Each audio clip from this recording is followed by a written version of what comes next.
Primeira carta de Paulo a Timóteo. 1 Timóteo 1. Eu, Paulo, apóstolo de Cristo Jesus, por ordem de Deus, o nosso Salvador, e de Cristo Jesus, a nossa esperança, escrevo a você, Timóteo, meu verdadeiro filho na fé.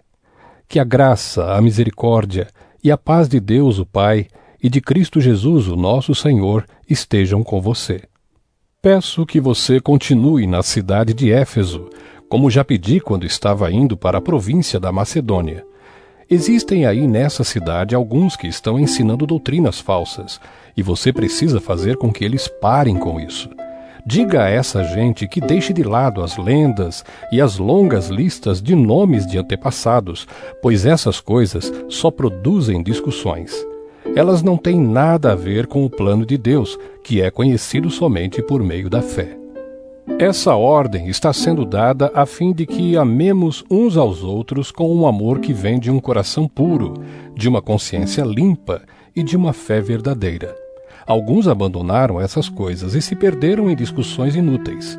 Eles querem ser mestres da lei de Deus, mas não entendem nem o que eles mesmos dizem, nem aquilo que falam com tanta certeza. Sabemos que a lei de Deus é boa, se for usada como se deve. Devemos lembrar, é claro, que as leis são feitas não para as pessoas corretas, mas para os marginais e os criminosos, os ateus e os que praticam o mal, e para os que não respeitam a Deus nem a religião. São feitas também para os que matam os seus pais e para outros assassinos. E para os imorais, os homossexuais, os sequestradores, os mentirosos, os que dão falso testemunho e para os que fazem qualquer outra coisa que é contra o verdadeiro ensinamento. Esse ensinamento se encontra no Evangelho que Deus me encarregou de anunciar, isto é, na boa notícia que vem do Deus bendito e glorioso. Agradeço a Cristo Jesus, o nosso Senhor, que me tem dado forças para cumprir a minha missão. Eu lhe agradeço porque ele achou que eu era merecedor e porque me escolheu para servi-lo. Ele fez isso apesar de eu ter dito blasfêmias contra ele no passado e de o ter perseguido e insultado. Mas Deus teve misericórdia de mim, pois eu não tinha fé e por isso não sabia o que estava fazendo. E o nosso Senhor derramou a sua imensa graça sobre mim e me deu a fé e o amor que temos por estarmos unidos com Cristo Jesus. O ensinamento verdadeiro e que deve ser crido e aceito de todo o coração é este: Cristo Jesus veio ao mundo para salvar os pecadores, dos quais eu sou o pior. Mas foi por esse mesmo motivo que Deus teve misericórdia de mim, para que Cristo Jesus pudesse mostrar toda a sua paciência comigo. E isso ficará como exemplo para todos os que no futuro vão crer nele e receber a vida eterna. Ao Rei eterno, imortal e invisível, o único Deus, a ele sejam dadas a honra e a glória para todos sempre. Amém. Timóteo, meu filho, eu entrego essa ordem a você. Ela está de acordo com as palavras da profecia ditas há muito tempo a respeito de você. Que essas palavras sejam as suas armas para que você possa combater bem. Conserve a sua fé e mantenha a sua consciência limpa. Algumas pessoas não têm escutado a sua própria consciência e isso tem causado a destruição da sua fé. Entre elas estão Himeneu e Alexandre, que eu já entreguei a Satanás para que aprendessem a não blasfemar mais. 1 Timóteo 2. Em primeiro lugar, peço que sejam feitos orações, pedidos, súplicas e ações de graças a Deus em favor de todas as pessoas. Orem pelos reis e por todos os outros que têm autoridade, para que possamos viver uma vida calma e pacífica, com dedicação a Deus e respeito aos outros. Isso é bom e Deus, o nosso Salvador, gosta disso. Ele quer que todos sejam salvos e venham a conhecer a verdade. Pois existe um só Deus e uma só pessoa que une Deus com os seres humanos, o ser humano Cristo Jesus, que deu a sua vida para que todos fiquem livres dos seus pecados. Esta foi a prova dada no tempo certo de que Deus quer que todos sejam salvos. E eu fui escolhido como apóstolo e mestre dos não-judeus para anunciar a mensagem da fé e da verdade. Eu não estou mentindo, estou dizendo a verdade. Quero que em todos os lugares os homens orem, homens dedicados a Deus, e que ao orarem eles levantem as mãos sem ódio e sem brigas. Quero também que as mulheres sejam sensatas e usem roupas decentes e simples. Que elas se enfeitem, mas não com penteados complicados, nem com joias de ouro ou de pérolas, nem com roupas caras. Que se enfeitem com boas ações, como devem fazer as mulheres que dizem que são dedicadas a Deus. As mulheres devem aprender em silêncio e com toda a humildade. Não permito que as mulheres ensinem ou tenham autoridade sobre os homens. Elas devem ficar em silêncio. Pois Adão foi criado primeiro e depois Eva. E não foi Adão quem foi enganado. A mulher é que foi enganada e desobedeceu à lei de Deus. Mas a mulher será salva, tendo filhos, se ela com pureza continuar na fé, no amor e na dedicação a Deus. 1 Timóteo 3. Este ensinamento é verdadeiro. Se alguém quer muito ser bispo na igreja, está desejando um trabalho excelente. O bispo deve ser um homem que ninguém possa culpar de nada. Deve ter somente uma esposa, ser moderado, prudente e simples. Deve estar disposto a hospedar pessoas na sua casa e ter capacidade para ensinar. Não pode ser chegado ao vinho nem briguento, mas deve ser pacífico e calmo. Não deve amar o dinheiro. Deve ser um bom chefe da sua própria família e saber educar os seus filhos de maneira que eles lhe obedeçam com todo o respeito. Pois se alguém não sabe governar a sua própria família, como poderá cuidar da igreja de Deus? O bispo não deve ser alguém convertido há pouco tempo. Se for, ele ficará cheio de orgulho e será condenado como o diabo foi. É preciso que o bispo seja respeitado pelos de fora da igreja para que não fique desmoralizado e não caia na armadilha do diabo. Do mesmo modo, os diáconos devem ser homens de palavra e sérios. Não devem beber muito vinho, nem ser gananciosos. Eles devem se apegar à verdade revelada da fé e ter sempre a consciência limpa.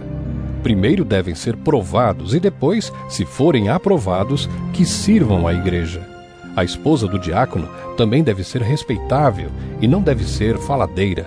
Ela precisa ser moderada e fiel em tudo.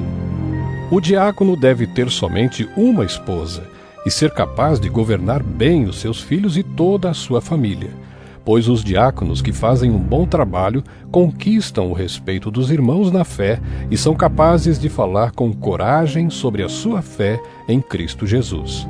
Escrevo essas coisas a você, esperando ir vê-lo logo. Mas se eu demorar, esta carta vai lhe dizer como devemos agir na família de Deus, que é a igreja do Deus vivo, a qual é a coluna e o alicerce da verdade. Sem nenhuma dúvida, é grandiosa a verdade revelada da nossa religião. Essa verdade é a seguinte: ele se tornou um ser humano, foi aprovado pelo Espírito de Deus, foi visto pelos anjos, foi anunciado entre as nações, foi aceito com fé por muitos no mundo inteiro e foi levado para a glória. 1 Timóteo 4. O Espírito de Deus diz claramente que nos últimos tempos alguns abandonarão a fé. Eles darão atenção a espíritos enganadores e a ensinamentos que vêm de demônios. Esses ensinamentos são espalhados por pessoas hipócritas e mentirosas, pessoas cuja consciência está morta como se tivesse sido queimada com ferro em brasa. Essas pessoas ensinam que é errado casar e que é errado comer certos alimentos. Mas Deus criou esses alimentos para que aqueles que creem e conhecem a verdade os comam depois de terem feito uma oração de agradecimento. Tudo o que Deus criou é bom, e portanto nada deve ser rejeitado. Que tudo seja recebido com uma oração de agradecimento, porque a palavra de Deus e a oração tornam todos os alimentos aceitáveis a Ele.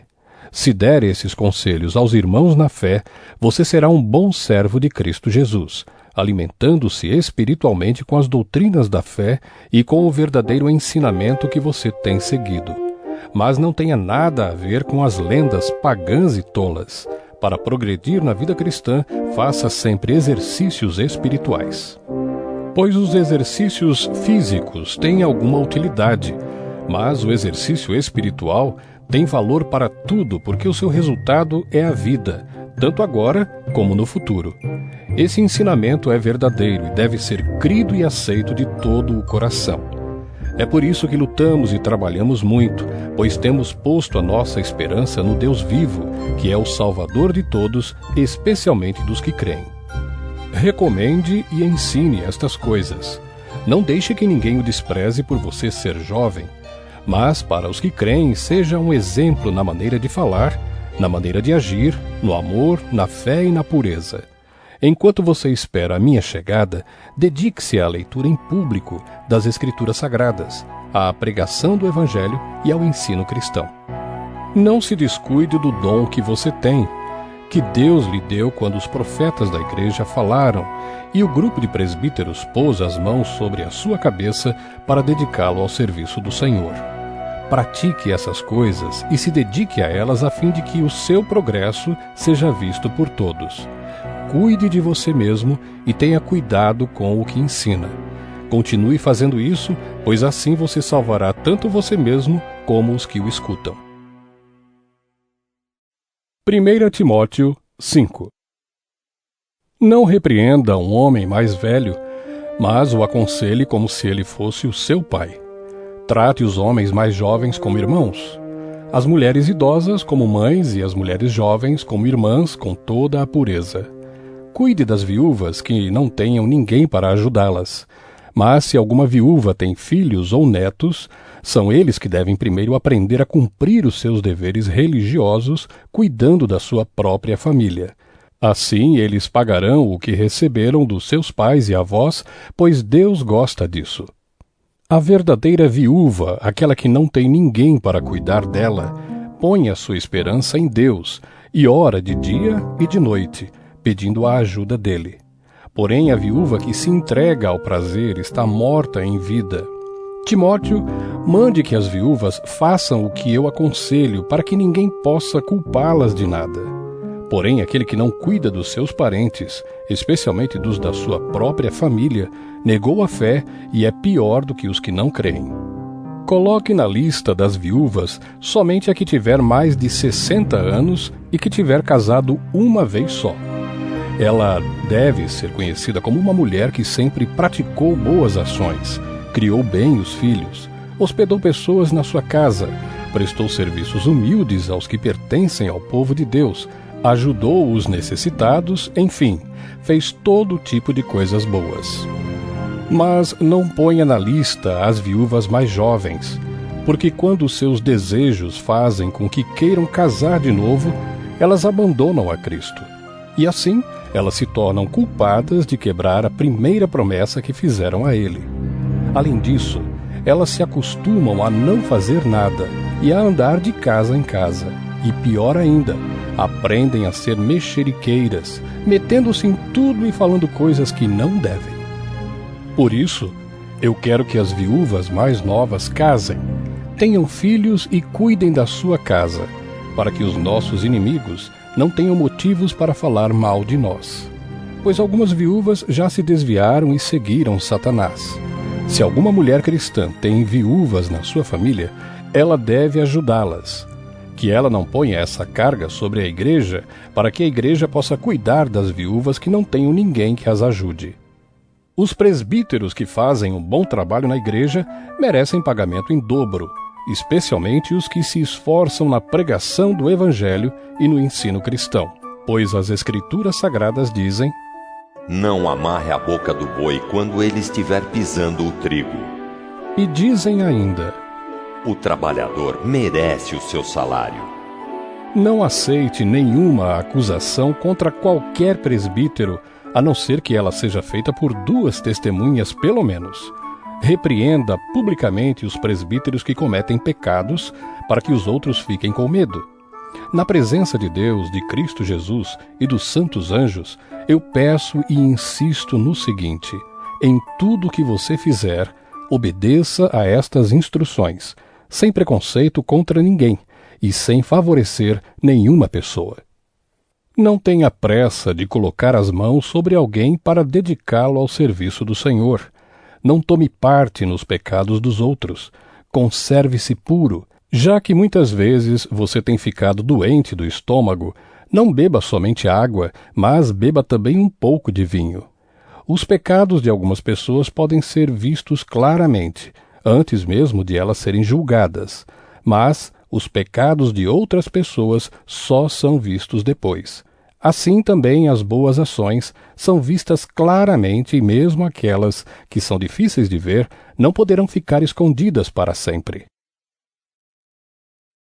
1 Timóteo 6. Aqueles que são escravos devem tratar o seu dono com todo o respeito, para que ninguém fale mal do nome de Deus e dos nossos ensinamentos. E os escravos que têm dono cristão não devem perder o respeito por ele por ser seu irmão na fé. Pelo contrário, devem trabalhar para ele melhor ainda, pois o dono que recebe os seus serviços é cristão e irmão amado. Ensine e recomende estas coisas. Se alguém ensina alguma doutrina diferente e não concorda com as verdadeiras palavras do nosso Senhor Jesus Cristo e com os ensinamentos da nossa religião, essa pessoa está cheia de orgulho e não sabe nada. Discutir e brigar a respeito de palavras é como uma doença nessas pessoas. E daí vêm invejas, brigas, insultos, desconfianças maldosas e discussões sem fim, como costumam fazer as pessoas que perderam o juízo e não têm mais a verdade. Essa gente pensa que a religião é um meio de enriquecer. É claro que a religião é uma fonte de muita riqueza, mas só para a pessoa que se contenta com o que tem. O que foi que trouxemos para o mundo? Nada. E o que é que vamos levar do mundo? Nada. Portanto, se temos comida e roupas, fiquemos contentes com isso. Porém, os que querem ficar ricos caem em pecado ao serem tentados e ficam presos na armadilha de muitos desejos tolos que fazem mal e levam as pessoas a se afundarem na desgraça e na destruição. Pois o amor ao dinheiro é uma fonte de todos os tipos de males. E algumas pessoas, por quererem tanto ter dinheiro, se desviaram da fé e encheram a sua vida de sofrimentos. Mas você, homem de Deus, fuja de tudo isso. Viva uma vida correta, de dedicação a Deus, de fé, de amor, de perseverança e de respeito pelos outros. Corra a boa corrida da fé e ganhe a vida eterna, pois foi para essa vida que Deus o chamou quando você deu o seu belo testemunho de fé na presença de muitas testemunhas. Agora, diante de Deus, que dá vida a todas as criaturas, e diante de Cristo Jesus, que deu o seu belo testemunho de fé em frente de Pôncio Pilatos, eu ordeno a você o seguinte: cumpra a sua missão com fidelidade, para que ninguém possa culpá-lo de nada, e continue assim até o dia em que o nosso Senhor Jesus Cristo aparecer. Quando chegar o tempo certo, Deus fará com que isso aconteça. O mesmo Deus que é o bendito e único Rei, o Rei dos Reis e o Senhor dos Senhores, o único que é imortal. Ele vive na luz, e ninguém pode chegar perto dela. Ninguém nunca o viu, nem poderá ver. A ele pertence a honra e o poder eterno. Amém. Aos que têm riquezas neste mundo, ordene que não sejam orgulhosos e que não ponham a sua esperança nessas riquezas, pois elas não dão segurança nenhuma. Que eles ponham a sua esperança em Deus, que nos dá todas as coisas em grande quantidade para o nosso prazer. Mande que façam o bem, que sejam ricos em boas ações, que sejam generosos e estejam prontos para repartir com os outros aquilo que eles têm. Desse modo, eles juntarão para si mesmos um tesouro que será uma base firme para o futuro, e assim conseguirão receber a vida, a verdadeira vida. Timóteo, guarde bem aquilo que foi entregue aos seus cuidados. Evite os falatórios que ofendem a Deus e as discussões tolas a respeito daquilo que alguns, de modo errado, chamam de conhecimento. Algumas pessoas, afirmando que tinham esse conhecimento, se desviaram do caminho da fé. Que a graça de Deus esteja com vocês.